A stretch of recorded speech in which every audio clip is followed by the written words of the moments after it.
வணக்கம். மாற்றத்திற்கான ஊடக பணியின் அடையாளமான மக்கள் மேடையில் உங்களை சந்திப்பதில் மகிழ்ச்சி. இன்றைய விவாத பொருள், எத்தனையோ பேர் செய்த தியாகத்தால் கட்டப்பட்ட திராவிட இயக்கத்தை எந்த காலத்திலும் சாய்க்கவும் முடியாது, சாய்க்கவும் விடமாட்டோம் என்று மறுமலர்ச்சி திராவிட முன்னேற்ற கழகத்தின் பொதுச் செயலாளர் வைகோ திராவிட முன்னேற்ற கழக தலைவர் கருணாநிதியின் இல்ல திருமண விழாவில் பேசியிருக்கிறார். உள்ளபடியே திராவிட இயக்கங்கள் வலுவாகத்தான் இருக்கின்றனவா? திராவிட இயக்கங்கள் வலுவோடு இருக்க வேண்டுமா, அல்லது அவற்றிற்கு எதிர் நிற்கும் சவால்கள் என்னென்ன? விரிவாக விவாதிக்கலாம்.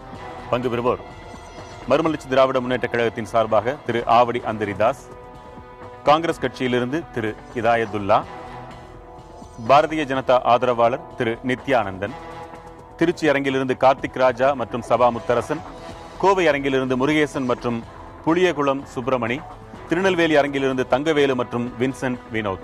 பங்கேற்கும் அனைவருக்கும் வணக்கம். திரு நித்யானந்தன், திமுகவை யாராலும் அழிக்க முடியாதுன்னு கருணாநிதி சொன்னா உடனடியாக பொன் ராதாகிருஷ்ணன் ஆமா தேவையில்லை அவங்களே அழிச்சுக்குவாங்க அப்படின்னு, திராவிட இயக்கங்களை யாரும் சாய்க்க முடியாதுன்னு வைகோ சொன்னா ஆமா அவங்களே அழிச்சுக்குவாங்கன்னு சொல்றாரு.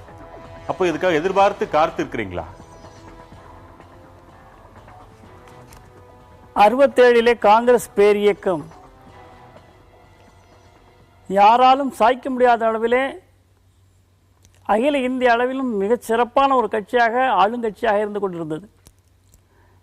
யாரும் எதிர்பாராத அளவிலே சென்னை மாநகரத்திலே மட்டுமே 12 அமைச்சர்கள் போட்டியிட்டார்கள் தேர்தலிலே. 12 தோல்வியடைந்தார்கள். பெருந்தலைவர் காமராஜ் கூட தோல்வி. திராவிட இயக்கங்கள் அழிய வேண்டும் நீங்க நினைக்கிறதுக்கு ஏதுவான சூழல் இப்ப இருக்கா, அல்லது உங்களுடைய வெறும் ஆசை மட்டுமாது?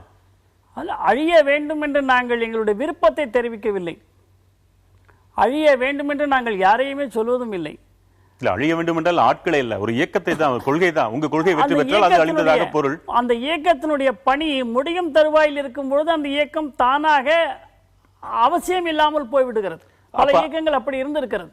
இந்த இயக்கங்களும் அப்படித்தான் இருக்குதா? திராவிட இயக்கங்களும் அதன் பணி நிறைவேறும் தருவாயில் இருக்கிறதா என்று சொன்னால் அது ஒரு மிகப்பெரிய மரம், அதை யாரும் வீழ்த்த முடியாது என்று திராவிட இயக்கத்திலே வந்த வைகோ அவர்கள் இன்றைக்கு ஒரு அறிக்கை, ஒரு திருமண நிகழ்ச்சியிலே சொன்னார் என்று சொன்னீர்கள். அதை சொல்ல வேண்டிய அவசியம் ஏன் ஏற்பட்டது? அங்கே ஒரு ஆட்டம் இருந்த காரணத்தினாலே தானே அந்த பதில் சொல்ல வேண்டி இருக்கிறது. எனவே அப்படி பார்த்தா பாரதிய ஜனதா எத்தனையோ விஷயங்களை சொல்லுது. ராமர் கோயில் கட்டியே தீர்வோம், ஏன் கட்ட முடியாதுன்னு தெரியறதுனால அதை சொல்லிக்கிட்டே இருக்கிறீங்களா? கட்ட முடியாத நிலையில தான் இருக்கிறது. அது உயர் நீதிமன்றத்தில் இருக்கிறது அல்லவா, உச்ச நீதிமன்றத்திலே. எனவே கட்ட முடியாது என்று பாரதிய ஜனதா கட்சி என்றைக்குமே சொன்னது கிடையாது. ராமர் கோயில் அயோத்தியிலேயே தான் கட்ட முடியும், பாரதிய ஜனதா ஆட்சியிலேயே தான் கட்ட முடியும், காங்கிரஸ் ஆட்சியிலேயே கட்ட முடியும். அதே போல இவர்கள் யாராலும் பாரதிய ஜனதாவால் கூட இங்கே தமிழகத்தில் திராவிட கட்சிகளை எதிர்க்க முடியாதுன்னு அவர் சொல்றதா எடுத்துக்கலாமா? யார் சொல்றாங்க அப்படி? வைகோ சொல்வதாக அவருடைய கருத்து. ஸ்ரீரங்கத்திலே நாங்கள் மட்டும்தான் போட்டியிட்டோம். அது எத்தனை வாக்குகள் வாங்கினோம் என்பதல்ல. திராவிட இயக்கங்களில் அண்ணா திராவிட முன்னேற்ற கழகம் அடங்கும் அல்லவா? ஒரு பெரிய பணி நிறைவுறும் தருவாயில் இருக்கிறதுன்னு சொன்னீங்களே, அப்படி மிகப்பெரிய பணியை நிறைவு செய்த அந்த திராவிட இயக்கம் நிறைவு செய்த அந்த பணி என்னன்னு நினைக்கிறீங்க? திராவிட இயக்கங்கள் மக்களிடத்திலே ஆட்சிக்கு வந்த நேரத்திலே அவர்களுக்கு மிகப்பெரிய ஒரு வலுவாக, மிகப்பெரிய ஆயுதமாக இருந்தது மாணவர்களை எல்லாம் இந்தி எதிர்ப்பு போராட்டமாகத்தான் பின்னணியிலே இருந்தது. அது மெல்ல மெல்ல வளர்ந்து அன்றைக்கு அரிசி தட்டுப்பாடு என்ற காரணத்தினாலே அரிசி கிடைக்கவில்லை, உணவுப் பொருட்கள் கிடைக்கவில்லை என்று சொல்லி அதையே பெரிதுபடுத்தி ஆட்சிக்கு வருவதற்கான காரணமாக அமைந்தது. ஆக ஒட்டுமொத்த திராவிட இயக்கமே இந்த இந்தி மொழி எதிர்ப்பு, அரிசி தட்டுப்பாடு, இந்த ரெண்டுல தான் வளர்ந்த கட்சியா? அந்த ரெண்டு தான் வளர்ந்திருக்கிறது. அவர்களுக்கு என்று தனி கொள்கைகள் இருக்கலாம், அதை மக்கள் ஏற்றுக்கொள்ளவில்லை. இன்றைக்கும் கடவுள் மறுப்பு கொள்கையை மக்கள் ஏற்றுக்கொள்ளவில்லையே. திராவிட கட்சியினுடைய ஆணிவேர் கடவுள் மறுப்பு கொள்கை தானே. நீங்க பெரியார் முன்வைத்த தீவிரமான கருத்துக்களை சொல்றீங்களா, அல்லது அண்ணாவிற்கு பிறகு ஒன்றே குலம் ஒருவனே தேவன் ஏற்றுக்கொண்ட இந்த திராவிட இயக்கங்களை பத்தி பேசுறீங்களா? முன்னேற்ற கழகமா இருந்தாலும், அண்ணா திராவிட முன்னேற்ற கழகமா இருந்தாலும், அல்லது வேறு எந்த திராவிட கழகங்களாக இருந்தாலும் கூட அவர்கள் எந்த ஒரு சிறிய வெற்றி கிடைத்தாலும் முதல் மாலையாக அவர்கள் பெரியார் ராமசாமி நாயக்கர் அவர்களுக்குத்தான் அணிவித்து மற்ற வேலைகளை செய்கிறார்கள். எனவே அடிப்படை ராமசாமி நாயக்கர் பெரியார் தான். எனவே கடவுள் மறுப்பு கொள்கை தான். அந்த கடவுள் மறுப்பு கொள்கையை அவர்கள் சொல்லி வைக்கிறார்களே தவிர மக்கள் பின்பற்றுகிறார்களா அல்லது பின்பற்றுகிறார்களா? அது அண்ணாவே ஏத்துக்கலையே, நீங்க எப்படி ஏத்துக்கிறீங்க? எப்படிங்க? அதை அண்ணாவே ஏற்றுக்கொள்ளவில்லையே, நீங்க எப்படி ஏத்துக்கிறீங்க? அண்ணா ஏன் ஏற்றுக்கொள்ளவில்லை? தலைமை பதவி காலியாக வைத்திருக்கிறேன். இந்த கட்சிக்கு தலைவர் கிடையாது, பெரியார் தான் தலைவர். கடவுள் கொள்கையில மட்டும் நான் சொல்றேன், ஒருவனே தேவன் சொல்லிட்டு வந்ததுக்கு அப்புறம் அதை நீங்க எப்படி குறை சொல்ல முடியும்? அண்ணா தொடர்ந்து பேசலாம். திராவிட இயக்கங்கள் ஒரு பணியை நிறைவு செய்து விட்டன, அவங்களே அழிஞ்சு போயிடுவாங்க, இப்படி சொல்ற அளவிற்கு என்ன காரணம்னு நீங்க நினைக்கிறீங்க? அதாவது பட்டுப்போகாத தமிழ் உணர்வோடு தந்தை பெரியார் அவர்கள் ஆழ உழுது நீதிப்பயிர் வளர்த்த மண்ணில் இந்துத்துவா வேரூன்றி விடக்கூடாது என்பதற்கான ஒரு எச்சரிக்கையாகவும் திராவிட இயக்க உணர்வாளர்களை ஒரு விழிப்புணர்வு ஏற்படுத்துவதற்காக பேசப்பட்ட பேச்சு. நயத்துக்கு அரசியல் நாகரிகத்துக்கோடு ஒரு திருமண விழாவுக்கு சென்ற பொழுது அந்த பொது தளத்தை திராவிட இயக்க ஒரு போதனை களமாக ஆக்க வேண்டும் என்கின்ற முயற்சியிலே சொல்லப்பட்ட ஒரு சொல். அண்ணன் சொன்னார் ஈவே ராமசாமி நாயக்கர் என்று சொன்னார். அப்படி ஒருவர் இல்லை. 1925ஆம் ஆண்டு காஞ்சிபுரம் மாநாட்டிலே இடஒதுக்கீடு வகுப்புவாரி பிரிவினத்திற்கு எதிராக இருக்கிறது என்று சொல்லி அவர் அன்றைக்கே மூழ்கிவிட்டு வந்தாரோ அன்றைக்கே ஈவே ராமசாமி தான். அவர் தன்னுடைய உயிரை எழுதும்போது கூட ஈவே ராமசாமி ஆகியனான் என்றுதான் எழுதுகிறார். இவர்கள் வேண்டுமென்று இப்படித்தான் சொல்வார்கள். எங்களை பொறுத்தவரை பிஜேபி என்பது இன்றைக்கு 100 கோடி மக்களுடைய வளர்ச்சிக்கு என்று மோடி அவர்கள் சொன்னார்கள். ஆனால் 100 கோடி மக்களின் வளர்ச்சிக்காக இல்லை, 100 அடி ஆலயம் கட்டுவதற்காகத்தான் என்பது சாட்சி மகாராஜ் இப்பொழுது நிரூபணம் செய்திருக்கிறார். நான் என்ன சொல்கிறேன், திராவிட இயக்கத்தினுடைய பணி 1916 தென்னிந்திய நல உரிமை சபை ஆரம்பிக்கப்பட்ட அந்த திராவிட இயக்கம் அடுத்த ஆண்டு 2016 100 ஆண்டை எட்டி பிடிக்கப் போகிறது. மீண்டும் அதனுடைய தாக்கம் அதிகமாக இருக்கிறது. காரணம், இப்பொழுது கல்வியிலேயே காவியமயமாக்கப்பட்டிருக்கிறது என்று நான் சொல்லவில்லை. நேற்றைக்கு முந்தைய தினம் மனித உரிமை வள அமைச்சர் மரியாதைக்குரிய ஸ்மிருதி இராணி அவர்கள் சொல்லியிருக்கிறார்கள், கல்வியை எப்படி காவியமயமாக்குவது, கணிதத்தை எப்படி யாராவது காவியமயமாக்க முடியுமா என்று கேள்வி கேட்டிருக்கிறார். ஆனால் இந்த ஆட்சி வந்தவுடனே ஜூன் 30ஆம் தேதி உள்துறை அமைச்சராக இருக்கின்ற மரியாதைக்குரிய இணை அமைச்சர் ரிஜி அவர்கள் சொன்ன முதல் அறிவிப்பு என்ன என்று சொன்னால், ட்விட்டரிலே, பேஸ்புக்கிலே போன்ற சமூக வலைதளங்களிலே இன்றைக்கு வங்கி வாரியமாக இருந்தாலும் அரசு அலுவலகங்களாக மத்திய அரசு அலுவலகமாக இருந்தாலும் எல்லா அறிவிப்புகளையும் இந்தியிலே போட வேண்டும், ஆங்கிலத்திலே போட வேண்டும், இந்திக்கு முன்னுரிமை கொடுக்க வேண்டும் என்று சொன்ன பொழுது, சமஸ்கிருத வாரம் கொண்டாடப்பட வேண்டும் என்று சொன்ன மிகப்பெரிய தாக்கம் இங்கே ஏற்பட்டது. 38 அன்றைக்கு ஆதிக்க இந்திய ஏற்பட்ட அந்த உணர்வு மீண்டும் ஏற்பட வேண்டும் என்பது ஒரு வேடிக்கை. இதுல இந்து சார்பான விஷயங்களை திணிக்கிறார்கள் இப்போ நீங்க சொல்லும் பொழுதெல்லாம் இதைத்தானே உங்கள் மேல வைக்கிற குற்றச்சாட்டு. இதைத்தானே 1000 பேர் 1000 முறை நீங்கள் போய் அந்த கட்சியோடு சேர்வதற்கு முன்னாலேயே சொல்லிக்கிட்டே இருந்தாங்களே, மீண்டும் மீண்டும் நீங்கள் போய் பட்டு தெரிந்து வந்து மீண்டும் மீண்டும் முதல்ல இருந்தே சொல்ற மாதிரி இருக்குது என்று உங்க மேல வைக்கிற குற்றச்சாட்டு. இரண்டாவது, திராவிட இயக்கங்கள் என்றால் அதற்கு அடிப்படையான அதற்கு இலக்கணம் மிகச்சில விஷயங்கள். சாதி மத மறுப்பு அது பழையதாக விட்டுட்டாங்க கூட. இன்றைக்குள்ள தேவையில் சமூக நீதி விஷயங்கள், அரசியல் ரீதியாக இப்படி சில விஷயங்கள் தான் இன்னைக்கு இருக்கு. அதை பொறுத்து நம்ம பார்க்கிறோம். அரசியல் ரீதியாகவே ஒரு திராவிட இயக்கம் என்றால் நேர் எதிராக நீங்கள் எதை குற்றம் சாட்டுகிறீர்கள், இந்துத்துவா என்றதுக்கு நேர் எதிராகவே புழங்க வேண்டிய இடத்தில் அரசியல் ரீதியாகவே உங்கள் தலைவர் பேரறிஞர் அண்ணாவிற்கு நிகராக அதைவிட உயர்வாக கூட வாஜ்பாய் அவர்களை தொடர்ந்து சொல்லிக்கொண்டே இருக்கிறாரே, இதுதான் இவர்கள் இப்படி பேசுவதற்கு நியாயமான காரணம் என்று கருதப்படுகிறது. அதாவது இந்த தேர்தலிலே நாங்கள் நட்புணர்வு கொண்ட பொழுது, கூட்டணி அமைத்த பொழுது கூட வாஜ்பாய் கடைபிடித்த அந்த கொள்கையாவது, ஈழத்திலே கடைபிடித்த கொள்கையாவது நீங்கள் கடைபிடிக்க வேண்டும் என்கின்ற ஒற்றை எஜெண்டாவோடு தான் சேர்ந்தோம். எங்களை பொறுத்தவரை பெரியார் திராவிட இயக்கத்தை பொறுத்தவரை சமூக நீதி தத்துவம் தான் இன்றைக்கு இந்த மண்ணிலே முக்கியத்துவம் வாய்ந்த ஒரு உணர்ச்சி பூர்வமான பிரச்சனையாக இன்றைக்கும் நிலவி கொண்டிருக்கிறது. சோசியல் ஜஸ்டிஸ், சமூக நீதியை பெற்றுத்தந்த இயக்கம் திராவிட இயக்கம். இன்றைக்கு ஒரு குறிப்பிட்ட சாராய் நான் சொல்வதாக நினைக்கிறேன், பாரதிய ஜனதா பக்கம் திரும்பியே பார்த்திருக்க கூடாது என்பதன் அடிப்படை இலக்கணமாக இருக்கிறது. உங்களை மட்டும் சொல்ல, நீங்களோ திராவிட முன்னேற்ற கழகமோ திராவிட என்று பெயருக்காவது பெயர் வைத்துக் கொண்டிருக்கிற அத்தனை கட்சிகளுக்குமான கேள்விதான். 65 இந்த கேள்வியை TM சாலி என்பவர் கண்ணியத்திற்குரிய காகிதம் இல்லத்தவர்களை கேட்டார்கள். எந்த காகிதம் இல்லத்தில் சொன்னால், கோடிக்கணக்கான பணத்தை கொட்டி கொடுத்து நீங்கள் பாகிஸ்தானுக்கு வர வேண்டும் என்பதோடு நான் இந்திய மண்ணிலே தான் இருப்பேன் என்று சொன்னவர், சீன யுத்தத்தின் போது தன்னுடைய புதல்வரை போருக்கு அனுப்புகிறேன் என்று நேருவுக்கு கடிதம் எழுதிய அவரிடத்திலே JM சாலி கேட்டார். அதற்கு கண்ணியத்திற்குரிய காகிதம் இல்லத்தவர்கள் சொன்னார்கள், இன்றைக்கு கூட்டணிக்கும் அது பொருந்தும் என்று நான் நினைக்கிறேன். அவர் சொன்னார், யாரோடு யார் வேண்டுமானாலும் கூட்டணி சேரலாம். மீண்டும் கேட்டார், யாரோடு யார் வேண்டுமானாலும் கூட்டு சேரலாமா? ஏன் ஜனசங்கத்து கூட, அன்றைக்கு இருந்த பிஜேபியினுடைய தாய் கழகமாக இருந்த ஜனசங்கத்து கூட கூட்டணி சேரலாம். ஆனால் காமன் மினிமம் புரோகிராம் என்கின்ற அடிப்படையிலே எங்களை பொறுத்தவரை நாங்கள் 1000 பேர் கூட்டணி வைத்திருக்கலாம். எங்களுடைய அடிப்படை கொள்கையிலே எந்த கட்டத்திலும் நாங்கள் சமரசம் செய்து கொள்ளாமல் இருக்கிறோமா, எங்களுடைய கொள்கை வழியிலே நிற்கிறோமா என்பதுதான் கேள்வி. திராவிட இயக்கம் என்ன பெற்று தந்தது என்று சொன்னால், ஒரு ஒடுக்கப்பட்ட இனமாக இருக்கின்ற நாடார் சமுதாயம் இன்றைக்கு பொருளாதார துறையிலே, இன்றைக்கு மற்ற துறைகளிலே இன்றைக்கு முத்திரையை படித்திருக்கிறது என்று சொன்னால் அதற்கு திராவிட கழகம் முக்கிய காரணம். அது மாத்திரம் நான் குறிப்பிட்ட ஒரு கம்யூனிட்டியை சொல்வதாக நினைத்துக் கொள்ளக்கூடாது. இன்றைக்கு திருமண பத்திரிகைகளே ஜாதி அடையாளங்கள் இல்லாமல் வருகிறது என்று சொன்னால் அது இந்த பெரியாருடைய திராவிட இயக்கம் செய்த மிகப்பெரிய சாதனை. இன்னொன்று, இன்றைக்கு சமூக நீதிக்கான அந்த சமூக நல திட்டங்கள் இருக்கிறது, அது எல்லா மாநிலங்களை விட தமிழ்நாட்டில் சிறப்பாக நடைமுறைப்படுத்தப்படுகிறது. முன்னாலே இருந்த அமைச்சராக இருந்த மரியாதைக்குரிய சிதம்பரம் அவர்களும் இன்றைக்கு பிஜேபியில் இருப்பவர்களும் கூட மத்திய அரசு கூட பாராட்டி இருக்கிறது.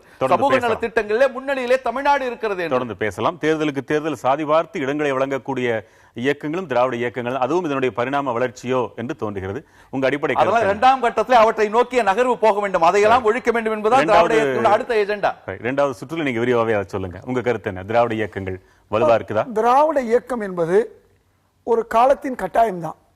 அது வந்ததுனால இந்த நாட்டுக்கு பல நன்மைகள் விளைந்தது. அதை நான் இல்லை என்று சொல்ல மாட்டேன். இந்த திராவிட இயக்கத்தை ஆரம்பித்தவர்கள் எல்லாம் ஒரு காலத்திலே காங்கிரஸ் கட்சியிலே இருந்தவர்கள். தந்தை பெரியார் தமிழ்நாடு காங்கிரசுடைய தலைவராக 1924 இருந்தவர். திரு நாயராக இருக்கலாம், பனகலரசு, இவர்களெல்லாம் காங்கிரசுடைய ஆதரவாளர்களாகவும் காங்கிரஸ் போராட்டங்களிலே கலந்து கொண்டவர்களாம் இருந்தார்கள். ஆனால் என்ன சொல்லிட்டு வெளியில போனார் திராவிட இயக்கம்? அதுதான் நான் சொல்ல வர்றேன். நான் நீதி கட்சிக்கே வந்துடுறேன். தமிழ்நாட்டில், ஏன் சென்னையில் ஒரே ஒரு சாதிக்கு மட்டும்தான் எல்லா வாய்ப்பும் இருந்தது. மற்ற உயர் சாதிக்கும், இந்து மக்கள் தொகையில மற்ற உயர் சாதிக்கும் பிற்படுத்தப்பட்ட சாதிக்கும் எந்த பயனும் இல்லாத ஒரு சூழ்நிலை வந்த பொழுதுதான் இவர்கள் ஒன்று சேர்ந்து நீதி கட்சியை ஆரம்பித்தார்கள். இன்னும் சொல்ல போனா ஒரு ஹாஸ்டல் வேணும்னு தான் அவங்க ஆரம்பிச்சாங்க. இதுதான் ஆரம்பம். அதன் பிறகுதான் இந்த நிலை மாறுகிறது. நீதி கட்சியினுடைய சூழல் பெரியார் காங்கிரசிலிருந்து பிரிந்து வந்து இந்த காங்கிரசுக்கும் திராவிட இயக்கத்துக்குள்ள ஒரே ஒரு வித்தியாசத்தை சொல்லிட்டு நான் போறேன். காங்கிரஸை பொறுத்தவரை எல்லோரையும் உள்ளடக்கிய ஒரு சூழலை உருவாக்கின்றது. அதுல அப்பப்ப யாராவது ஒரு சாதியினர் ஆதிக்கம் வரும் பொழுது மற்ற சாதியினர் எதிரான ஒரு சூழல் வரும். இன்னைக்கு அதுதான் சூழல். இது ஒரு புறம் இருந்தாலும் திராவிட இயக்கத்துடைய நிலைமை, பரிணாம வளர்ச்சி எந்த அளவுக்கு வித்தியாசமாக மாறி இருக்கு என்பதை நான் சொல்லி ஆகணும். திராவிட இயக்கத்தை பொறுத்தவரை அன்றைக்கு ஒரு சாதியை எதிர்த்து வந்தது. பிறகு என்ன ஆச்சுன்னு சொன்னா, பெரியாருடைய மன்னிக்கணும், அது ஒரு சாதியை எதிர்த்து வந்ததில்ல, அந்த சாதி முன்னிறுத்திய சாதியத்தை அந்த அந்த வார்த்தையை சொல்ல வேண்டும் என்றால் நீங்க சொல்ற மாதிரியே இருக்கலாம். அந்த சாதியினுடைய ஆதிக்கம் இருந்துவிடக் கூடாது என்பதற்கு தான். அதுக்கு அந்த சாதியில் உள்ள எல்லாரையும் எதிர்க்கல. அந்த சாதியை சேர்ந்தவர்களும் அன்றைக்கு திராவிட இயக்கத்தை ஆதரித்தார்கள். அந்த உண்மையை நாம கொஞ்சம் சொல்லி முடிச்சுக்கிறேன். அப்ப இன்றைய தளத்துக்கு இப்படிப்பட்ட ஒரு சூழல்ல பிறகு என்ன ஆகுதுன்னு சொன்னா, தந்தை பெரியார் வந்த பிறகு என்ன ஆச்சுன்னு சொன்னா, உங்களுக்கு உயர் சாதி, இந்த ஒட்டுமொத்தத்திலிருந்து உயர் ஜாதியையும் பிரிக்க வேண்டிய கட்டாயம் பிற்படுத்தப்பட்டவர்களுக்கு ஒண்ணும் கிடைக்கல. அப்ப இன்னைக்கு என்ன ஆகுதுன்னா, அடுத்த பரிணாம வளர்ச்சி அந்த ஒரு சாதியோடு மற்ற உயர் சாதிகளும் சேரக்கூடிய ஒரு சூழல் வருகிறது. அதன் பிறகு திராவிட முன்னேற்ற அதுதானே அடிப்படை தத்து. உனக்கு கீழே ஒருத்தர் இருக்கிறாருன்னு சொன்னாதானே அது அப்படியே நீண்டு நிலை பெறும். இன்றைக்கு வலுவா இருக்கா இல்லையா? அடுத்த ஒரு காலகட்டம் வரும்போது, அண்ணா கலைஞருடைய காலகட்டம் வரும்போது, தாழ்த்தப்பட்ட மக்கள், ஒட்டுமொத்தமாக பிற்படுத்தப்பட்ட மக்கள், உயர் ஜாதி, இதையெல்லாம் தாண்டி தாழ்த்தப்பட்ட மக்கள் மிகவும் கீழே இருக்கிறார்கள் என்ற ஒரு சூழல் வந்த பொழுது அந்த நிலையில்தான் திராவிட முன்னேற்ற கழகம், அதற்கு பின்னால் வந்த கட்சிகளும் அதற்கான ஒரு முயற்சி எடுத்தன. ஆக 67க்கு பிறகு தாழ்த்தப்பட்ட மக்களுக்கும் ஒரு முன்னேற்றம் கிடைக்கக்கூடிய வாய்ப்பை அந்த கட்சி கொடுத்தது. இது அல்லாம இதற்கு பிறகு என்ன நடக்குதுன்னு சொன்னா, இன்னைக்கு அந்த நிலைமை மாறி எம்ஜிஆர் அவர்களும் அவர்களுக்கு பின்னால் என்ன ஆச்சுன்னா, திருப்பி எதற்காக ஆரம்பிக்கப்பட்டமோ அந்த நிலை மாதிரி எல்லா கட்சிகளுக்குமான, எல்லா சாதியினருக்குமான ஒரு சூழலை இன்றைக்கு உருவாக்கி இருக்கிறது. இன்னைக்கு இருக்கக்கூடிய ஆளுங்கட்சியை நீங்க எடுத்துக்கிட்டீங்கன்னா என்ன நிலைமைனா, இந்த எந்த விதமான சூழலுமே இல்லாமல், நீதி இல்லாமல், சமூக நீதி இல்லாமல் எல்லோரும் ஒன்று என்ற ஒரு சூழலுக்கு வந்துவிட்டது. இன்னைக்கு இருக்கக்கூடிய ஆளுங்கட்சியை பொறுத்தவரை இந்த திராவிட இயக்கத்துடைய பரிணாம வளர்ச்சியை அவர்கள் ஏற்றுக்கொள்ளவில்லை. அது ஒரு ஆளுங்கட்சி திராவிட இயக்கம் சொல்வீங்களா இல்லையா? உங்க கருத்துப்படி என்ன? நான் சொல்வதை விட மக்கள் சொல்லட்டும். நான் சொல்வது மக்கள் ஒருவராக நீங்க சொல்லுங்க. அதாவது திராவிடம் என்று ஆரம்பிக்கப்படும் போது இல்லாதவர்களுக்கு கொடுக்கப்பட வேண்டும் என்ற ஒரு, அது சாதியாக இருக்கலாம், நீதியாக இருக்கலாம். ஆனா இன்றைக்கு அந்த நிலைமை எங்கே போய் முடிஞ்சிருச்சுன்னு சொன்னா, இன்றைக்கு ஒரு கட்சி, அதாவது ஆளுகின்ற கட்சி, அந்த நிலைமையெல்லாம் இல்லாம, சமூக நீதி என்பதும் இல்லாமல், அதே போன்று எந்த சாதிக்கு எதிரான இல்லாமல் ஒரு புதிய பரிணாமத்தில் இட்டதுனாலதான் இன்னைக்கு கலைஞர் அவர்களும் வைகோ அவர்களும் அதை மீண்டும் பேச வேண்டிய ஒரு கட்டாயத்திலே இருக்கிறது. இதுதான் திராவிடத்துடைய ஒரு சூழல். கோவை முருகேசன், உங்களுடைய வாதத்தை வைக்கலாம். வணக்கம் வெங்கட். இப்போ என்னன்னா, இந்துத்துவாவை அடிப்படையாக கொண்டு ஆட்சி நடத்தக்கூடிய பிஜேபி எப்பவுமே வந்து அவங்க வந்து கோயபிள்ஸினுடைய நடைமுறையை பின்பற்றுவங்க. நல்லா இருக்க ஒருத்தன்ட்ட போய் உனக்கு முடியாம இருக்கு, நீ ரொம்ப பலகீனமா இருக்கிற, அப்படித்தான் ஆரம்பிப்பாங்க. நலம் விசாரிக்கிறதே அப்படித்தான் ஆரம்பிப்பாங்க. அது போலதான் திராவிட இயக்கங்களுடைய இதை பத்தி அவங்க பேசுறது வந்து ரொம்ப வேடிக்கையா இருக்கு. திராவிட இயக்கத்தினுடைய பணி முடிவடையும் தருவாய்க்கு வந்துருச்சுன்னு சொல்லி ஒரு பிஜேபியினுடைய மூத்த தலைவர் சொல்றாரு. இன்றைக்கு இருக்கக்கூடிய அரசியல் விமர்சகர்கள் எல்லாருக்கும் தெரியும், தமிழ்நாட்டை பொறுத்தவரை 1960களில் இருந்ததை விட திராவிட இயக்கத்திற்கான பணி வந்து இப்பதான் வந்து முழுவீச்சா செய்ய வேண்டிய காலகட்டம் இதுதான். இந்துத்துவ அமைப்புகள் நாடு முழுக்க வேரூன்றி இருக்கக்கூடிய இந்த சமயத்துல தான் திராவிட இயக்கங்கள் இங்க தனிச்சு நாடு முழுக்க மோடியால வீசிட்டு இருந்த காலத்துல கூட இங்க வந்து திராவிட இயக்கங்களுடைய ஆதிக்கம் தான் தமிழ்நாட்டில் இருக்குது. அப்ப நீங்க எப்படி வந்து திராவிட இயக்கங்கள் வந்து பலகீனம் அடைஞ்சிருக்கு, திராவிட இயக்கங்கள் வந்து தன்னுடைய பணியை முடிச்சுக்கிற தருவாயில் இருக்குங்கிறது எப்படி சொல்லாங்கிறது எனக்கு தெரியல. இன்னொரு விஷயம் என்னன்னா, ஒரு இயக்கம் ஒரு திராவிட கொள்கை அதை வந்து நீங்க எதை வச்சு மதிப்பீடு செய்யறோம், அதனுடைய வலிமை என்ன, அதனுடைய பலகீனம் என்னங்கிறத நம்ம எதை வச்சு மதிப்பீடு செய்யறோம். வெறும் இயக்கங்களை மட்டும் வச்சுமே வந்து ஒரு திராவிட கொள்கையை வந்து நம்ம மதிப்பீடு செஞ்சிட முடியாது. இன்றைக்கு தமிழ்நாட்டில் இருக்கக்கூடிய 2 பிரதான திராவிட கட்சிகளுமே அந்த கொள்கையை பரப்புவதற்கான வெறும் கருவிகள் மட்டும்தான். இன்றைக்கு திராவிட கொள்கைகள்ங்கிறது வந்து இளைஞர்கள்ட்டையும் மாணவர்கள்ட்டையும் மிகப்பெரிய செல்வாக்க பெற்றிருக்கு. அது வந்து இன்னைக்கு ஒரு வெகுஜன கொள்கையா ஒரு பரிணாம வளர்ச்சி அடைஞ்சு எதிர்வாதம் கேட்கலாம். இதற்கு தமிழக பாரதிய ஜனதாவின் மூத்த முன்னாள் தலைவர்களில் ஒருவரானவரும் இன்றைய பாரதிய ஜனதா ஆதரவாளருமான நித்யானந்தன் உங்களுடைய பதில இடைவேளைக்கு பிறகு நான் வாங்கிக்கிறேன். தேவைக்கேற்றபடி எதுவுமே உயிர் வாழும்னு சொல்லுவாங்க. அதிலும் குறிப்பாக கோவை முருகேசன் சொன்னதை போல இந்த காலத்தில் தான் திராவிட இயக்கங்களின் தேவை அளவுக்கு அதிகமாக இருக்குதுன்னு சொல்றாரு. ஒருவேளை அந்த தேவை நீங்களாக கூட இருக்கலாம். எப்படி அது வீழும் என்று எதிர்பார்க்க முடியும்? கோவையிலிருந்து தம்பி முருகேசன் அவர்கள் சொன்னது ஒரு பக்கத்திலே மிக மிக நியாயமான ஒரு வாதம். இந்த காலத்திலே தான் திராவிட அமைப்பினுடைய வேலை அதிகமாக தேவைப்படுகிறது என்று அவர் சொல்லும் பொழுது அதிலே நமக்கு உட்கருத்து என்ன என்று நாம் பார்க்க வேண்டும். கடந்த 67 முதற்கொண்டு ஆட்சியிலே அமர்ந்த பிறகு திராவிட இயக்கங்கள் நடத்திய கூத்துக்கள் மக்கள் மத்தியிலே அந்த திராவிட இயக்கங்களுடைய தரத்தை குறைத்துவிட்டு உள்ளே நுழைய முடியாது என்று சொன்ன இந்துத்துவா கொள்கைகள் இன்றைக்கு கோலோச்சுகின்ற அளவிலே இந்திய நாடு முழுவதுமே வேகமாக வளர்ந்து வருகின்ற சூழ்நிலையை நாம் பார்க்கிறோம். இதிலிருந்து என்ன தெரிகிறது என்று சொன்னால், தமிழக சோதனை கூடத்திலே திராவிட இயக்கங்களுடைய சோதனையை அவைகள் தோல்வி அடைந்து விட்டன. எனவே அதுக்கு ஒரு அடையாளமாக உங்களோட கூட்டு வச்சுக்கிட்டு சொல்லலாம். அதற்கு ஒரு அடையாளம் சொல்ல வேண்டும் என்று சொன்னால், மிட்டா மிராசிகள் பணக்காரர்கள் இருக்கின்ற கட்சி காங்கிரஸ். காமராஜருடைய வீட்டை பார்த்தீர்களா என்று வாடகை வீட்டை கூட படம் பிடித்து காட்டினார்கள், அவருடைய சொந்த வீடாக. இப்படியே இருக்கக்கூடாது. உங்களோட கூட்டு வச்சதன் காரணமாக ஓரளவிற்கு நிறுத்து போனதற்கு அதுவே காரணம். ஏழைகளுடைய துயரத்தை கூட மையமாக வைத்து பஞ்சத்தை முன்னிலைப்படுத்தி தேர்தலிலே வெற்றி பெற்றவர்கள் இன்றைக்கு உலக பணக்காரர் வரிசையிலே நின்று கொண்டிருக்கின்றார்கள். தமிழகத்தை சார்ந்த திராவிட இயக்கத்தை சார்ந்தவர்கள் என்பதை யாரும் மறுப்பதற்கில்லை. ஆக அந்த கொள்கைகளை கடைபிடிப்பவர்களின் தவறுகள் தீங்குகளை விளைவிக்கின்றன. ஆனால் கொள்கையே அபாயமானது அல்ல. நடைமுறை அந்த கொள்கை, அதாவது நம்முடைய நாட்டினுடைய புராண காலத்திலேயே கடவுள் மறுப்பு கொள்கை என்று சொன்னவருக்கு முனிவர் என்ற பெயர் இருந்திருக்கிறது என்று நான் பல மேடைகளிலே சொல்லியிருக்கிறேன். இந்து மதம் எப்போதும் அப்படித்தானே சொல்லும், புத்த மதத்தையும் தனதாக்கிக் கொள்ளும், நாத்திகமும் எனக்குள்ளே அடக்கம் என்று சொல்லிக் கொள்ளும். அதையெல்லாம் உடைத்து பல 10 ஆண்டுகள் ஆகிவிட்டது நினைக்கிறேன். ஒரே ஒரு கேள்வி மட்டும் உங்கள்கிட்ட, இப்படி இருக்கின்ற சில அரசியல் கட்சிகளை வைத்துக் கொண்டு அதை ஏதோ ஊழல் என்று சொல்ல வருகிறார் நினைக்கிறேன். அதை வைத்துக் கொண்டு திராவிட இயக்கத்தை ஒட்டுமொத்தமாக குறை சொல்ல முடியாது.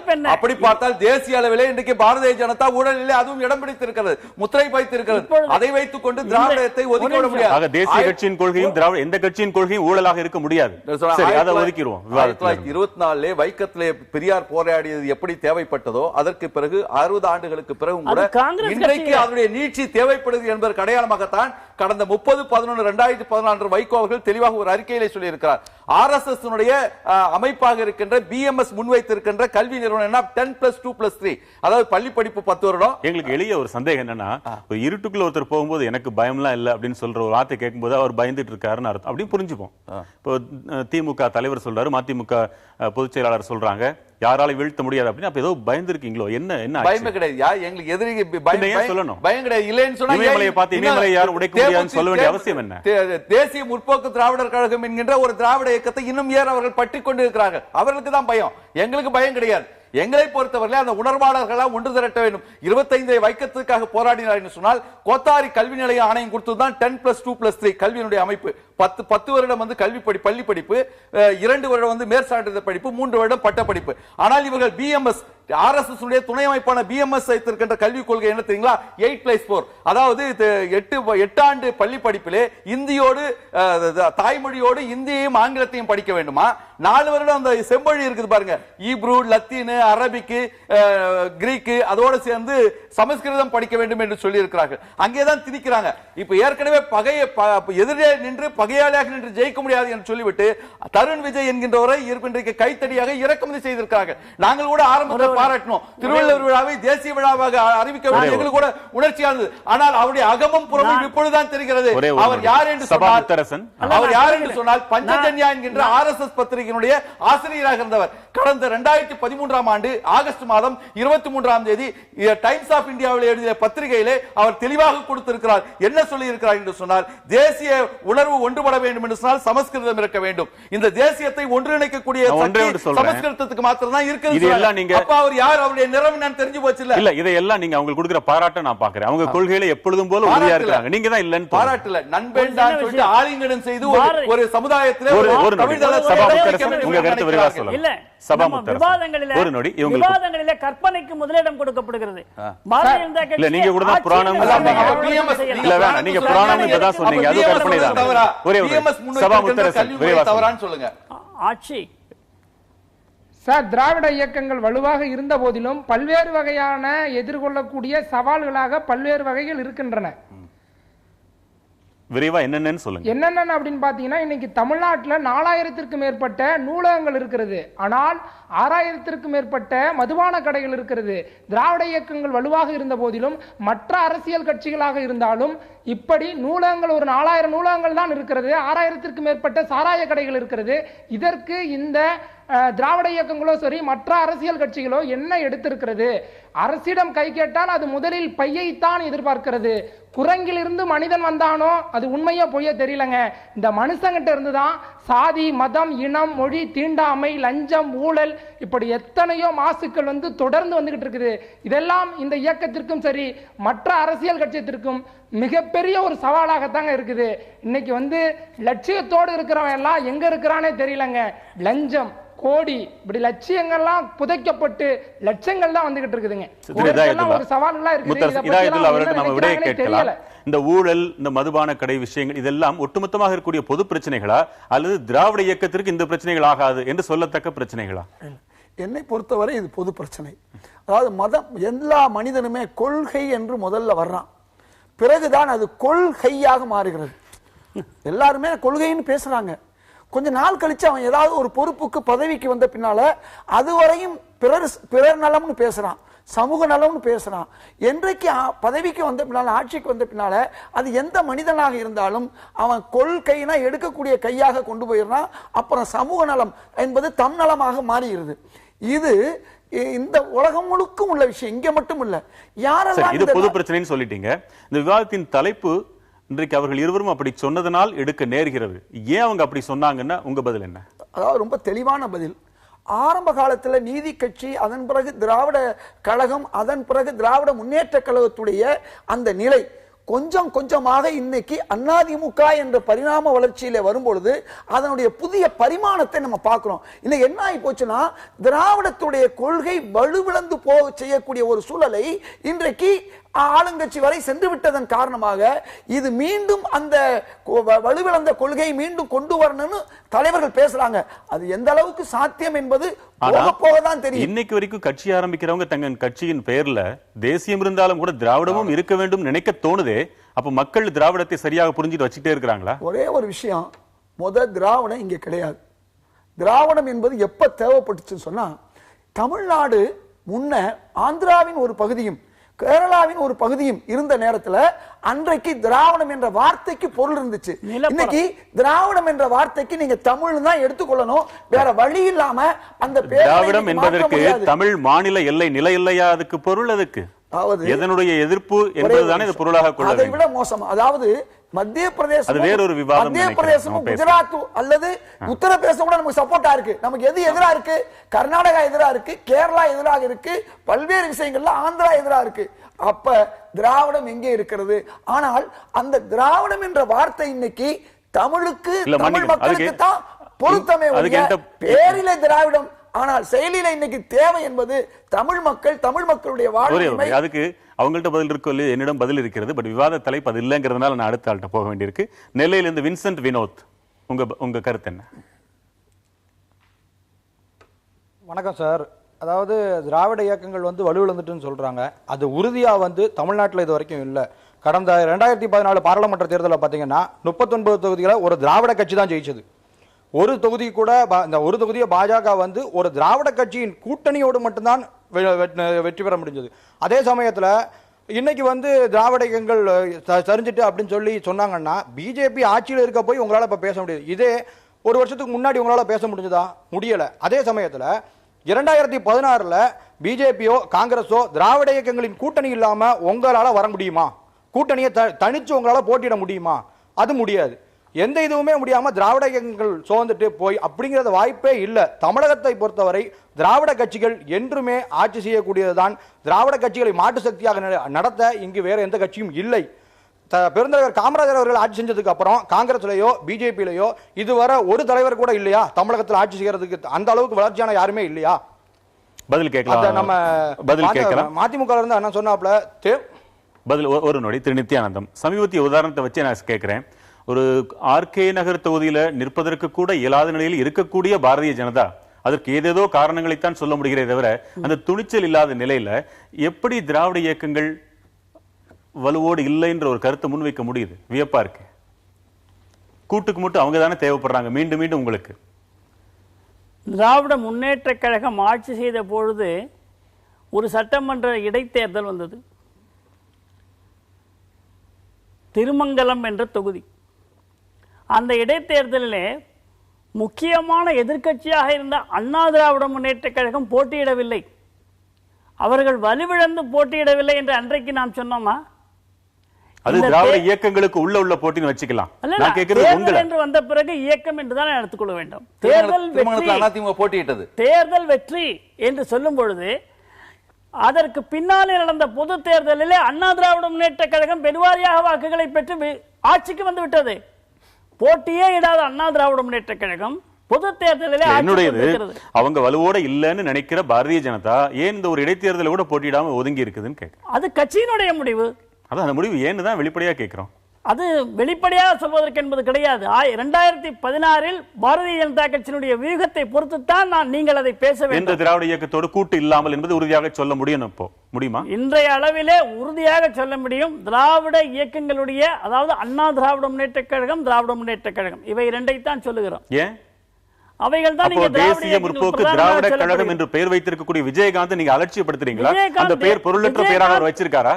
விஜயகாந்த் தேசிய கருத்தையும் சொல்லுகிறார், திராவிட கருத்தையும் சொல்கிறார். திராவிட கருத்தை விட தேசிய கருத்தை அதிகமாக சொல்லுகிறார். அந்த பேரை மாத்திரன்னு சொல்லிட்டு நீங்க ஆலோசனை கொடுக்க வேண்டியது. அது நம்முடைய கூட்டணி தொடர வேண்டும் என்றால் பெயர் மாற்றப்பட வேண்டும் வைப்பது அவருடைய பொறுத்து.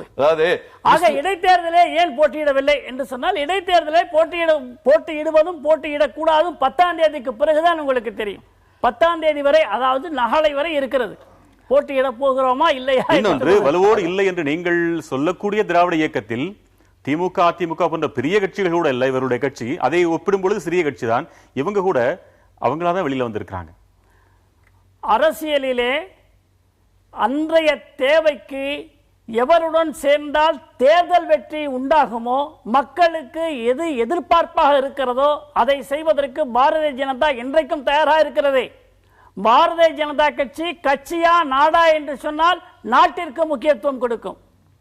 எனவே நாட்டிற்கு எது சிறந்ததோ அந்த அதே மாதிரி திராவிட இயக்கம் மொழியா இனமான்னு சொன்னா மொழியும் இனமும் தான் முக்கியம் சொல்ற இயக்கம். நான் என்ன சொல்றேன், 60 லட்சம் மிஸ்டு கால் உறுப்பினர்களை பெற்றிருக்கிறோம் என்று பெருமை பேசிக் கொண்டிருக்கின்ற அந்த இயக்கம் இன்றைக்கு 1500 ஓட்டுகளை ஸ்ரீரங்கத்திலே வாங்கியது. இப்பொழுது தேசிய முற்போக்கு திராவிடர் கழகத்தினுடைய துணை இல்லாத காரணத்தால் அதில் நிற்பதா இல்லையா என்பதை யோசிப்பதற்கே ஒரு வார காலம் பிடித்தது. நான் என்ன சொன்னேன், திருச்சி அரங்கத்திலிருந்து ஒரு தோழர் சொன்னார், மதுபானம் சம்பந்தமாக இந்த திராவிட இயக்கங்களை பற்றி சொன்னார்கள். அதுக்கு நான் கருத்து சொல்லணும். கோவையிலே கிட்டத்தட்ட 25,000 மாணவர்களை வைத்துக் கொண்டு மதுவிலக்கு மாரத்தானை நாங்கள் நடத்தினோம்.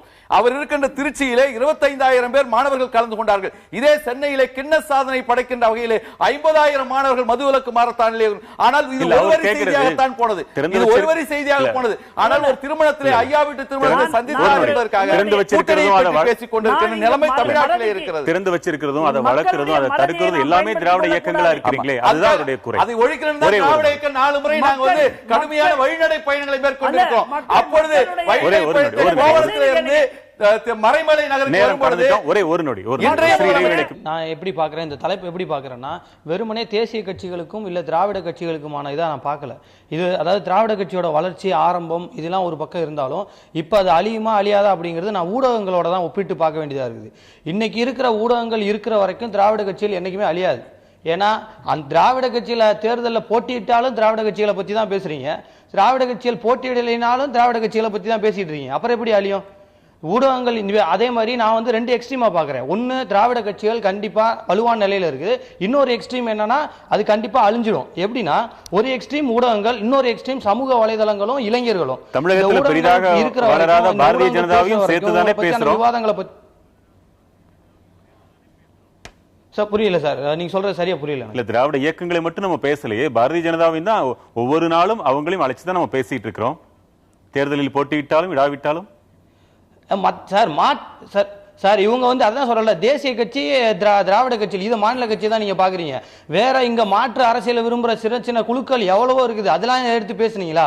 இல்ல பேசுற விவாதங்களோட தலைப்பு தான் அதுபடி இருக்குதா? இப்ப நீங்க தேர்தல் ஆர்கே நகர்ல போட்டி திராவிட கட்சிகள் தேசிய கட்சின்னு பாக்குறீங்க. விடுதலை தேடும் இந்தியர்கள் கட்சின்னு ஒரு மாநிலத்துல ஸ்டூடெண்ட்ஸா ஆரம்பிச்ச கட்சி கூட தான் நின்று இருக்கு. அதை பத்தி பேசுனீங்களா? அதை பத்தியான ஏதாவது ஒரு தகவலை நீங்க போட்டீங்களா? இல்ல சட்டக்கல்லூரி மாணவர்கள் திருச்சியில வந்து பை எலெக்ஷன்ல போட்டிட்டோம், ஏதோ 4 பேர் போட்டிட்டது மாதிரி, இந்த எலெக்ஷன்ல போட்டிட்டது மாதிரி 4 முனை போட்டின்னு பேசிக்கிட்டே இருந்தீங்க. அப்புறம் எப்படி? அதாவது ஒரு பொதுக்கூட்டங்கிறது 10,000 பேரை போய் ரீச் ஆகும்னா, உங்களோட மீடியாக்கள் வந்து ஒவ்வொரு வீட்லயும் இருக்குது, பல கோடி பேரை போய் ரீச் ஆகும். ஒவ்வொருத்தவங்க பொதுக்கூட்டம் போடுறதுக்கு பதிலாக உங்க நிகழ்ச்சியில வந்து பேசினா போதும், தங்களோட கருத்துக்களை எங்கேயாவது போய் சொல்லிடுவாங்க, இது போய் சேர்ந்துரும், மக்கள் கிட்ட போய் சேர்ந்துரும். சோ அப்படி இருக்கிற சூழ்நிலை திராவிடம் அழியும். மக்கள் பிரச்சனைகளை வச்சுதானே சார் திராவிட இயக்கங்களோ கட்சியோ கொள்கையோ தேசிய கட்சியோ கொள்கையோ இருக்கணும். மக்கள் பிரச்சனைகளை விட்டு விலகி போயிடுச்சு. ஒரு கட்சி வளரணும்னா இன்னைக்கு மக்கள் பிரச்சனையை பேச தேவையில்லை. இன்னைக்கு வந்திருக்கிறதுக்கு காரணமே திராவிட இயக்கங்களின் தேவை தாண்டி போய் இன்னும் தேவை அதிகமா இருக்கு, அதுக்கு திராவிட இயக்கங்கள் ஒத்துழைக்கல, அது பொருளா? அப்படி கிடையாது.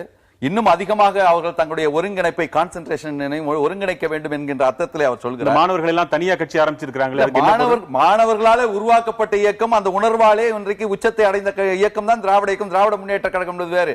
இன்றைக்கும் அந்த மாணவர்கள் இன்றைக்கு களத்திலே வந்திருக்கிறார்கள் என்று சொன்னால், அடுத்த கட்டமான தமிழீழ விடுதலை போரிலே இன்றைக்கு நாம் 2ஆம் இனமாக ஆக்கப்பட்டோம், 2ஆம் தரமாக ஆக்கப்பட்டோம் என்பதற்காகத்தான் மீண்டும் அந்த மாணவர்களை களத்திலே இறக்கிய பெருமை திராவிட இயக்கத்திற்கு தான் உண்டு. ஆகவே மாணவர்கள் எப்பொழுதுமே திராவிட இயக்கத்தை ஒற்றியே தான் இருக்கிறார்கள், அதை ஒற்றியே தான் சிந்தித்துக் கொண்டிருக்கிறார்கள். இந்த இடத்துல ஒரே ஒரு நொடி, புலியகுளம் சுப்பிரமணி, உங்க வாதம் என்ன? ஐயா வணக்கம். திராவிட இயக்கங்கள் ஆரம்பித்த காலம் முதல் இன்று வரை திமுக அல்லது அதிமுக ஆகிய 2 திராவிட கட்சிகளையே நம்பிய அனைத்து அரசியல் கட்சிகளும் இருந்து வந்த காலகட்டம் முடிவடைந்து விட்டது. 2 திராவிட கட்சிகளும் அல்லாத 3வது அணியினை ஒன்றை ஏற்படுத்தி அந்த கூட்டணியில் தருமபுரி நாடாளுமன்ற தொகுதியை முன்னாள் நடுவண் அமைச்சர் டாக்டர் அன்புமணி ராமதாஸ் அவர்களும் கன்னியாகுமரி தொகுதியை இந்நாள் அமைச்சர் பொன் ராதாகிருஷ்ணன் அவர்களும் வெற்றி பெற்றுள்ளார்கள். இதன் மூலம் திராவிட கட்சிகளுக்கு மக்கள் முற்றுப்புள்ளி வைக்கும் காலம் ஆரம்பமாகிவிட்டது. இதன் மூலம் இந்த மக்கள் மேடை மூலமாக தமிழக மக்களிடமிருந்து ஒருவனாக இருந்து தமிழக மக்களில் ஒருவனாக இருந்து அந்த வெற்றியில மதிமுகவும் தேமுதிகவும் இருக்கு, அது ஞாபகத்துல வச்சுக்கீங்க. மதிமுகவும் தேமுதிகவும் இருந்தா நீங்க வெற்றி பெற்றிருக்கணும் சார். நீங்க வெற்றி பெற்றிருக்கணும். தமிழக மக்களை முடிவு பண்ணி வச்சிருக்காங்க சார். எங்களால தான் அந்த 2 தொகுதிகளை வெற்றி பெற்றீங்கன்னு சொல்றாங்க. அதுலயும் திராவிட இயக்கம் இருக்குல்ல, அதுலயும் திராவிட இயக்கம் இருக்குல்ல. திராவிட நான் சொல்றது வந்து திமுக அதிமுக அல்லாத ஒரு திராவிட கட்சிகளை தான் நான் பேசிட்டு இருக்கேங்க. மதிமுக நீங்க காலூனி நீங்க ஜெயிச்சிருக்கணும்ல அந்த இடத்துல. ஆமா, நீங்க எவ்வளவு ஜெயிச்சிருக்கீங்க? இனி வரும் காலங்கட்டங்களில் பாட்டாளி கட்சி எவ்வளவு ஜெயிச்சிருக்கு சொல்லுங்க சார். நான் ஜெயிக்கல சார், நான் சொல்ற பாட்டாளி மக்கள் கட்சியில் இல்லைங்க. தமிழக மக்கள் திமுக அதிமுக அல்லாத ஒரு அரசியல் கட்சியை கூடிய விரைவில் மக்கள் மன்றத்தில் முன்பு எடுத்து வைக்க காலகட்டங்கள் வெகு விரைவில் இல்லைங்க. எந்த அரசியல் கட்சியுமே உடனே வந்து ஜெயிக்காது. அண்ணா அவர்கள் கூட 20 ஆண்டு காலம் 21 ஆண்டு ஆன பிறகுதான் ஆட்சி கட்டுக்கு வந்தது. இன்னும் நாங்கள் உழைக்க வேண்டி இருக்கிறது. அந்த கட்டம் வரும்போது நிச்சயமாக உச்சத்தை அடைவோம். நெல்லை தங்கவேலு, உங்களுக்கான நேரம்.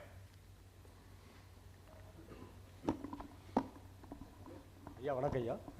ஐயா வணக்கம். திராவிட இயக்கங்கள் வலுவிழந்து விட்டது என்பதை நம்ம உறுதியை கட்டாயம் ஏற்றுக்கொள்ள வேண்டும். ஏன்னா எங்கள் ஐயா வைகோ அவர்கள் நேற்று நடந்த விழாவில் மட்டும் அப்படி பேசல. இல்ல உங்க ஐயா வைகோ அப்படினா நீங்க சில நாட்களுக்கு முன்பாக பேசுவதற்கான தகுதி இழக்கிறீங்க. இங்க பொதுவான மனிதர்கள் பேசுவதற்கு அனுமதி உண்டு. ஐயா எனக்கு சங்கரங்கோயில் ஐயா எனக்கு சங்கரங்கோயில் எங்க ஊருக்காரங்கனால அப்படி பதிவு பண்ண. எப்படின்னா அவர் வந்து ஒரு விழாவில் ஒரு ஊடகத்தில் பதிவு பண்ணுதாரு, திராவிட இயக்கத்தை அழிப்பதற்கு சில பேர் தமிழ் தேசியம் பேசிக் கொண்டு கிளம்பி இருக்கிறார்கள், அவர்களை முளையிலேயே கிள்ளி எறிய வேண்டும் என்று பதிவு செய்கிறார். இதற்கு அதிமுகவையும் திமுகவையும் ஜெயலலிதா கருணாநிதியும் ஒற்றையின் கிடையின் கீழ் வந்து எதிர்க்க வேண்டும் என்று பதிவு செய்கிறார். தமிழகத்தில் நடந்த போராட்டம் எதற்கும் ஜெயலலிதாவையும் கருணாநிதியும் அழைக்காத வைகோ அவர்கள் தமிழ் தேசியத்தை ஒடுப்புவதற்காக ஓரணியில் திரள வேண்டும் என்று பதிவு செய்கிறார். ஒரே ஒரு நிமிடம் ஐயா அவர்களே, ஆரியத்தை எதிர்க்க வந்த திராவிடம் ஆரியரை அமைச்சராகி அழகு பார்த்தது. பார்ப்பனியத்தை ஒழிக்க வந்த திராவிடம் பார்ப்பனிய ஜெயலலிதாவை இன்று உச்சத்தில் வைத்திருக்கிறது. சாதியத்தை ஒழிக்க வந்த திராவிடம் இன்று சாதிய கட்டமைப்புகளையும் சாதிய கட்சிகளையும் மென்மேல் வார்த்து கொண்டிருக்கிறது. நாம் புரிந்து கொள்ள வேண்டும். 3 பேருக்குமான ஒரு பொது கேள்வி வைக்கிறேன். இங்கு தமிழ் தேசியத்துக்கு எதிராக திராவிடம், காங்கிரஸ், பாரதிய ஜனதா எதுவும் நின்று நிற்க முடியாது. ஒரே ஒரு கேள்விங்க ஐயா, எங்கள் ஐயா எங்களுடைய முன்னேற்றியே எங்களது வழிகாட்டி பெரியார் அவர்கள் திராவிட கட்சியை தொடங்கியது, திராவிட இயக்கத்தை தொடங்கியதுக்கு பின்பாக எம் போன்ற இன மக்கள் பெருவாரியாக லட்சக்கணக்கான மக்கள் அவர் பின்னால் அணிதிரண்டார்கள். ஆனால் அந்த திராவிட கழகத்தில் இருந்து பிரிந்து வந்த பொழுது இந்த தாய்மொழியை தமிழாக கொண்டவர் ஒரு தலைமையேற்க முடியவில்லை. தாய்மொழியை தமிழாக அல்லாத பேரறிஞர் அண்ணா அவர்களும் கலைஞர் அவர்களும் தலைமையேற்க முடிஞ்சது. ஆனாலும் அந்த அண்ணாவிற்கு பின்னாலும் கலைஞர்கள் பின்னாலும் பல லட்ச மக்கள் என் தமிழின மக்கள் அணிதிரண்டு போனார்கள். அதற்கு பின்பாக அந்த திராவிட முன்னேற்ற கழகத்திலிருந்து பிரிந்து வந்த அதிமுக திராவிட முன்னேற்ற கழகம், அதிலாவது ஏதாவது ஒரு தமிழர் தலைமையேற்க முடிந்ததா என்றால் அதுவும் தாய்மொழியை தமிழாக கொள்ளாத பெருவர் தான் தலைமையேற்க முடிந்தது. இன்னொரு புறம் பார்த்தீங்கன்னா மதிமுக தமிழுக்காக யார் பேசுறாங்களோ அவங்களை ஏத்துக்க அந்த தமிழகம் என்னைக்கும் தயங்கியதே கிடையாது. நேரம் குறைவா இருக்கிறதுனால பேராசிரியர் அவர் சொன்னதுக்கு ஒரே ஒரு விளக்கம். பேராசிரியர் சொன்னாரு, யாரெல்லாம் தமிழ் இந்த மண்ணிலே பிறந்தவர்கள் எல்லாம் தமிழர்கள் கிடையாது, இந்த மண்ணிலே பிறக்கவில்லை என்று சொன்னால் யாரெல்லாம் இந்த தமிழ் மண்ணுக்காக உணர்வோடு போராடுகிறார்களோ அவர்கள் தமிழர் என்கின்ற நிலைமையிலே தான் அதை பார்க்க. நான் பொதுவா கேட்கிறேன், ஒட்டுமொத்தமா சகோதரர்கள் பேசினதுல பெரும்பாலானவர்கள் பேசினதுல ஒரு உண்மை இருக்கிறது. திராவிட இயக்கம் என்பதை அழிக்க முடியாது, திராவிட அமைப்பு என்பது தேவைப்படுவது நான் ஆரம்பத்திலே சொன்னேன். ஆனால் காங்கிரஸ் நான் சொல்லிடுறேன், அதல்ல காங்கிரஸை எதிர்ப்பதற்கு ஏற்கனவே ஒரு கட்சி கம்யூனிஸ்ட் இருந்துச்சு தமிழ்நாட்டில், வலுவா இருந்துச்சு. இன்றைக்கு திராவிட இயக்கங்கள் வந்த பிறகு கம்யூனிஸ்டுக்கு 3வது இடம் வந்து 2வது திராவிட இயக்கம் வந்து அது முதல் இடத்துக்கு வந்துருச்சு. உண்மையை நான் பேசித்தான் ஆகணும். இன்னைக்கு முக்கியம் என்னன்னா, திராவிட இயக்கங்கள் வலுவிழந்ததுன்னா கொள்கையில வலுவிழந்திருக்கு, கட்சியினுடைய உறுப்பினர்கள்லயோ அல்லது ஓட்டு வாங்குறதுல ஒன்னும் வலுவிழக்கல. இன்னைக்கு 37 இடங்கள் அதிமுக ஜெயிச்சா அதிமுக உண்மையான திராவிடமா சூடோ திராவிடம், அதாவது போலி திராவிடம் என்றுதான் சொல்லணும். அதையும் தம்பி தெளிவா சொன்னாரு. அதுல யார் தலைமை 8 மணிக்கு கேட்ட கேள்விக்கு 9 மணிக்கு பதில் சொல்லிருக்கீங்க, பரவாயில்ல. அதுதான் என்ன சொல்ல வரேன், நீங்க தொகுப்பு கேட்டீங்க அதனால சொல்ல வரேன். அதனால திராவிடம் என்பது எப்படி வலுவிழந்திருக்குன்னு சொன்னா கொள்கையால் வலுவிழந்திருக்கு. அந்த மீண்டும் அந்த திராவிடம் வரணும்னு சொல்லித்தான் நேற்று கலைஞர் அவர்களும் வைகோ அவர்களும் பேசியிருக்காங்க. அவங்க அப்படி பேசி உண்மையிலே நடக்கணும்னு சொன்னா அவர்கள் அதற்கான ஒரு முயற்சியை சரியாக எடுத்தால் தமிழ் தேசியத்துக்கு கூட இங்க வேலை இல்லை. ஏற்கனவே நான் சொன்னேன், திராவிடம் என்பது பெயர் தான். அங்கேயும் தமிழை பத்தி தான் பேசுறாங்க, தமிழ்நாட்டுக்காகத்தான் பேசிக்கிட்டு இருக்காங்க. ஏதோ தமிழ் தேசியம் என்பதும் திராவிடம் என்பதும் ரொம்ப ரொம்ப தூரத்துல கிடையாது, ரெண்டும் ஒண்ணுதான்.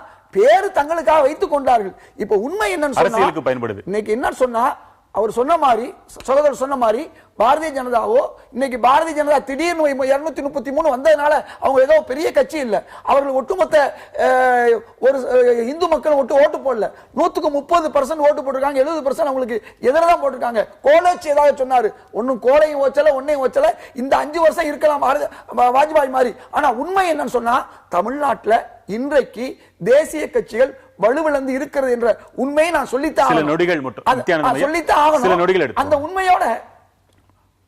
அந்த உண்மையோட நான் என்ன சொல்லணும்னு சொன்னா, திராவிட இயக்கங்கள் கொள்கையால் வலுவிழந்து விட்டது. அவர்கள் மீண்டும் அந்த கொள்கையை சரிப்படுத்தினால் தான் சரியாக வரும். அவர்கள் கொள்கை இன்னைக்கு ஊழல் என்பது மிக மிளிர்ந்திருக்கிறது இந்த ஆட்சியில. அது ஏன் மிளிர்ந்திருக்கிறது? கொள்கை இல்ல, கொள்கின்ற கை வந்து விட்டது. ஆக அப்ப என்ன ஆகுனா கொள்கை போயிருச்சு. இந்த கொள்கை மீண்டு வரணும். இதுதான் சரியான வழி. நாடு முழுவதும் இன்றைக்கு காங்கிரஸ் இல்லா பாரதம் என்ற கோஷத்தை வைத்து மோடி அவர்கள் பிரதமராக இருக்கிறார். அதற்கான காரணமே ஊழல் தான்.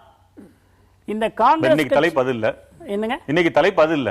அல்ல, ஊழல் என்று வந்தால் மிகப்பெரிய ஊழல் கட்சியாக இந்த நாட்டிலே காங்கிரஸ் கட்சி இருந்த காரணத்திலே தான் அது ஓரம் கட்டப்பட்டு எதிர்கட்சி அந்தஸ்தை கூட பெற முடியாத அளவிலே மக்கள் வைத்திருக்கிறார்கள். அந்த நிலை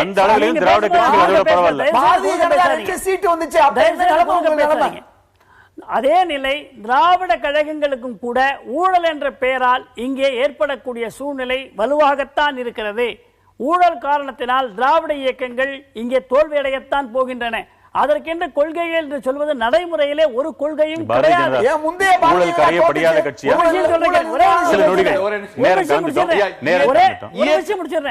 இந்த மதுவிலக்குக்காக நம்முடைய அந்திரிதாஸ் அவர்கள் சொன்னார்கள், மதுவிலக்குக்காக வைகோ அவர்கள் 25,000 இளைஞர்களை சேர்த்தார் என்று சொல்லி. இந்த மதுவை தமிழகத்திலே கொண்டு வரும் பொழுது இதே வைகோ அவர்கள் திராவிட முன்னேற்ற கழகத்தில் தான் இருந்தார். அன்றைக்கு அவர் ஒரு வார்த்தை கூட எதிர்த்து பேசவில்லை. ராஜாஜி அவர்கள் ஒரு அணியினுடைய தலைவராக இருந்தார், தனி தலைவராக, இயக்கத்தின் தலைவராக இருந்தாலும் கூட எடுத்துரைத்திருக்கலாம். அவருக்கு அந்த பொறுப்பு இருக்கிற, தட்டி கழிக்க முடியாது. இன்றைக்கு ஏதோ மதுவிலக்கு என்று சொல்லி நீங்களே ஒரு தொகுதினா ஒரு தலைவர் தான் முடிவெடுக்கணும்னு சொல்றீங்கல்ல, அது போல தானே அதுவும். எனவே தமிழிசை சவுந்தரராஜனுடைய மாநில தலைவர் மதுவிலக்கை, அதாவது மனித தர்மத்தை அழித்து மனு தர்மத்தை அழித்து மனித தர்மத்தை நிலைநிறுத்துவதுதான் திராவிட இயக்கத்தினுடைய சாதனையாக இருக்கிறது. சில சறுக்கல் இருக்கலாம், ஈயத்தை பார்த்து இழிச்சுதான் பித்தளை என்ற மாதிரி 1000 ஊழல் ஓட்டை ஒடிசல்களை வைத்துக் கொண்டு அடுத்த கட்சியினுடைய ஊழலை பற்றி பேசுவதற்கு அவங்க தகுதி இல்லை என்பது வேறு. ஒரு இனத்தை மொழியை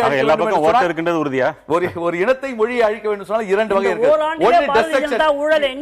ஒன்று டெசெக்ஷன், இன்னும் இன்டர்பிளேஷன், அதாவது ஒட்டுமொத்தமாக அழிப்பது. இன்னொன்று இடைச்சர்கள். இடைச்சர்கள் வந்து அழகாக பிஜேபி செய்து கொண்டிருக்கிறது. மெல்ல தமிழி சாகுன்னு சொல்லிட்டு பாரதி சொன்னதை மாத்திரம் தான் சொல்றாங்க.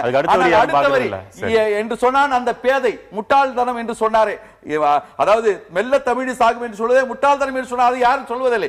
ஆகவே இன்னைக்கு சூரிய வணக்கத்தை சொல்வது, மணப்பாடு பகுதியிலே கடவுள் வாழ்த்தை சேர்ப்பதாலே பிஜேபியை வளர்த்து முடியாது. இன்னும் சொல்ல வேண்டும் சொன்னால் ஜாதி மத அந்த வேறுபாடுகள் இந்த மண்ணிலே இருந்தால்தான் இன்றைக்கு இந்து மதம் தழைக்கும் என்று அதற்கு எதிராக இருந்த காரணத்தால் தான் காந்தியை அப்புறப்படுத்திய அந்த கூட்டத்தினர் தான் இன்றைக்கு சேர்ந்து கொண்டு இந்துத்துவ விதைகளை இங்கே தூவ வேண்டும் என்று நினைக்கிறார்கள். இவ்வளவு விஷயங்களையும் தமிழகம் அனுமதிக்காது. இவ்வளவு விஷயங்களை நீங்க தான் நீண்ட நாட்களுக்கு நினைவில் வைத்துக் கொள்ள வேண்டும் என்றுதான் மக்கள் முடிவெடுப்பார்கள் என்று தோன்றுகிறது. உங்கள் பங்களிப்புக்கு மிக்க நன்றி. மற்றும் ஒரு முக்கிய தலைப்பில் மீண்டும் சந்திக்கலாம். வணக்கம்.